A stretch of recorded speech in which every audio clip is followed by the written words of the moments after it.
Yo, c'est ton gars Ambossal et on est là pour dire les termes. Lorsque je suis arrivé aux Pays-Bas, j'ai été choqué par les traditions des fêtes de fin d'année ici. Les personnages racistes divisent profondément la société ici. Zwarte Piet, littéralement Pierre le Noir. Tradition pour certains, raciste pour d'autres. Laissez-moi vous en parler avec cette vidéo. C'est ton gars Ambossal. Si tu aimes mon contenu et que tu veux soutenir la chaîne, n'oublie pas de t'abonner. Aujourd'hui, on va parler d'un personnage qui divise profondément l'Europe. Zwarte Piet.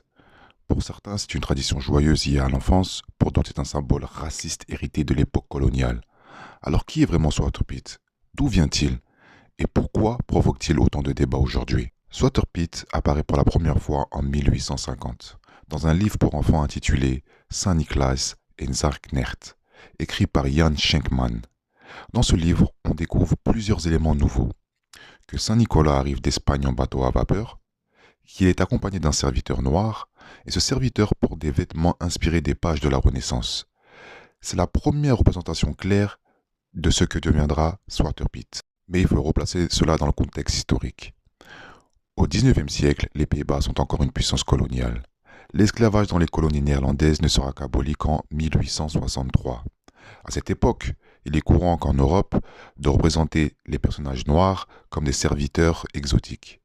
Le personnage de Zwarte Piet reflète cette vision du monde. Traditionnellement, Zwarte Piet est représenté avec le visage entièrement peint en noir, des lèvres rouges exagérées, une perruque afro, des boucles d'oreilles dorées et un costume coloré de style Renaissance. Dans les versions anciennes, il avait aussi un rôle plus inquiétant. Il pouvait punir les enfants désobéissants ou les emmener dans son sac vers l'Espagne. Le débat prend de l'ampleur dans les années 2010. Des militants antiracistes aux Pays-Bas dénoncent la tradition comme une forme de blackface, rappelant les caricatures racistes du XIXe siècle ou de l'époque coloniale. Les critiques soulignent que le maquillage noir intégral renvoie à des stéréotypes raciaux. Les traits exagérés rappellent les représentations coloniales. Le rôle historique de serviteur pose problème. En 2015, des experts des Nations Unies estiment que la tradition pourrait perpétuer des stéréotypes négatifs et recommandent un changement. Cependant, beaucoup de Néerlandais défendent la tradition en affirmant qu'elle n'a aucune intention raciste, qu'elle fait partie de leur culture et qu'elle est liée à l'enfance et aux souvenirs familiaux. Le débat devient parfois très tendu avec des manifestations et des affrontements. Face aux critiques, une nouvelle version apparaît, le Piet de Suie, le Zwarte Piet. Dans cette version plus light, les visages ne sont plus entièrement noirs, ils comportent seulement des traces de suie. L'explication, c'est qu'il descend par la cheminée pour distribuer des cadeaux.